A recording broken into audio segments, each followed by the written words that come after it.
12 जूनचा गुरुवार आपण कधीच विसरणार नाही, कारण या दिवशी एक भयंकर असा विमान अपघात घडला. अहमदाबादहून लंडनला जाणारं एक प्रवासी विमान हे एका रहिवासी भागामध्ये कोसळलं. 242 प्रवासी यातून प्रवास करत होते. त्या सगळ्यांचा मृत्यू झाला. एकच व्यक्ती फक्त वाचला. त्या व्यक्तीचं नाव विश्वास कुमार रमेश. ब्रिटिश नागरिक आहे तो. आपल्या भावाबरोबर लंडनला परत जात होता. त्याचं घर लंडनला आहे. त्याने अहमदाबादवरनं त्या विमानाने उड्डाण केलं आणि पुढच्या काही मिनिटांमध्ये होत्याचं नव्हतं झालं.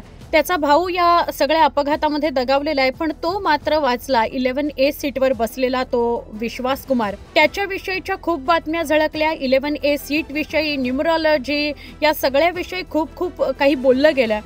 आणि यावरूनच थायलंडच्या एका 47 वर्षाच्या व्यक्तीनं आपल्याबरोबर काय घडलं होतं, आपल्या कशा भारतातल्या अपघातामुळे काही आठवणी जाग्या झाल्या, या सगळ्याविषयी एक फेसबुक पोस्ट केलेली आहे.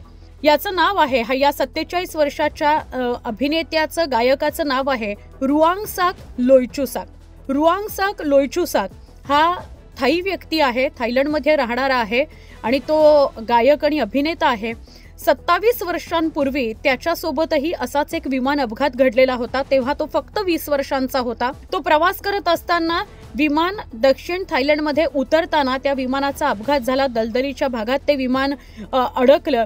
त्या अपघातामध्ये 146 पैकी 101 जण जगावले. बाकीचे जे उरले त्यामध्येच हा रुआंगसाक होता. 11A या सीटवरून तो प्रवास करत होता. अर्थात त्याने या फेसबुक पोस्टमध्ये कसं तो सामोरं गेला या अपघाताला, त्यानंतर तो बचावल्यानंतर त्याच्या मनात किती वर्ष एक अपराधीपणाची भावना होती हे त्याने सांगितलेलं आहे. बोर्डिंग पास त्याच्याकडे नव्हता तो जेव्हा अपघातग्रस्त झाला तेव्हा, पण नंतर त्याला कळलं की 11A सीटवरून तो प्रवास करत होता आणि ती सीट कशी लके. त्यावेळी सुद्धा 11A सीटविषयी खूप चर्चा झालेली होती, असं त्याने त्या फेसबुक पोस्टमध्ये लिहिलंय. थाई भाषेमध्ये त्यांनी लिहिलेली ती फेसबुक पोस्ट आहे. आणि तो असं म्हणतो की ते अनुभव खूप हादरवून टाकणारे होते. अनेक वर्ष त्या अपघाताच्या खुणा माझ्या मनावर होत्या. मानसिक धक्का मला बसलेला होता. मी अनेक वर्ष अपराधी भावनेमध्ये होतो. आणि त्यानं हेही सांगितलं की पुढचे काही वर्ष, 8-10 वर्ष जवळपास त्याने विमान प्रवासच केला नाही, तो करूच शकला नाही. अशा अनेक आठवणी, अशा अनेक गोष्टी आपल्या समोर येत आहेत.